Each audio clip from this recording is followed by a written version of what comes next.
I thought I was gonna be a career paramedic. I thought I was gonna be on the box for my entire life. And then, you know what? An opportunity rose up here at Sunnyside High School. An old colleague of mine said, hey, it'd be a great spot for you. And, you know, I took the chance and I'm not looking back. I love teaching here. He's such a great teacher. He understands us students, and he also puts himself in our place as a student, but also as a paramedic, and helps us see life in both points of views. Mr. Coody is so cool. He's like an actual paramedic. He's been in the field, he's seen the stuff.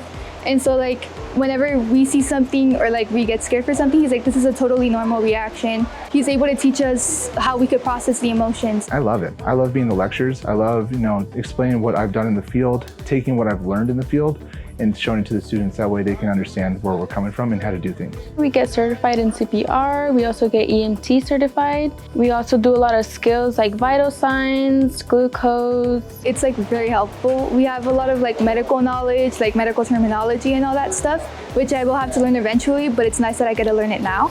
And with patients, hands-on experience with patients, that's really cool to have. We'll go a little bit more into the human anatomy, physiology. We'll dive deeper into trauma and medical. EMT year, they'll come out with 9 college credits, and it's also dual enrollment with PIMA. This is a college class, a college level, and not many people get to do this in their home high school. This can help a lot of people that are interested in the medical field. You learn the basics of everything, and it gives you a very great head start. We have like a whole chapter on how to speak to patients, how to approach them and all that. So definitely it helps you, like when you're actually in the field, you know what to do, how to react.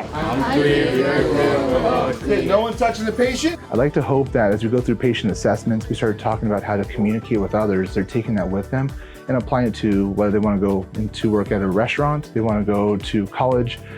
They're just taking those skills of communication to that next step. You can't do anything if you can't communicate what's going on. We learn how to understand what's going on and to stay calm, and we just learn how to control whatever's happening. We learn a lot about repeating. So if you say, let's flip him, the other person has to say, let's flip him. So we learn about like communicating with people clearly and realizing what we have to do. One thing that I hope that they take away from this is not only the curriculum and the knowledge that, you know, to be an EMT and EMR, what public service or EMS is like, but also the friendships that they've made along the way. In class, they're sitting usually next to their friends. They're sitting usually next to their partner on shift. So when they're coming back here and practicing their skills, they're practicing as if they were with someone else on the box. It's definitely the class I look the most forward to, because it has a lot of my friends and it has everything I'm interested in. They come in initially kind of timid and scared and embarrassed about not knowing the proper words, not knowing how to do a skill. But by the end of the first year and really halfway through that second year, that confidence really just blooms and you kind of see what we saw here today.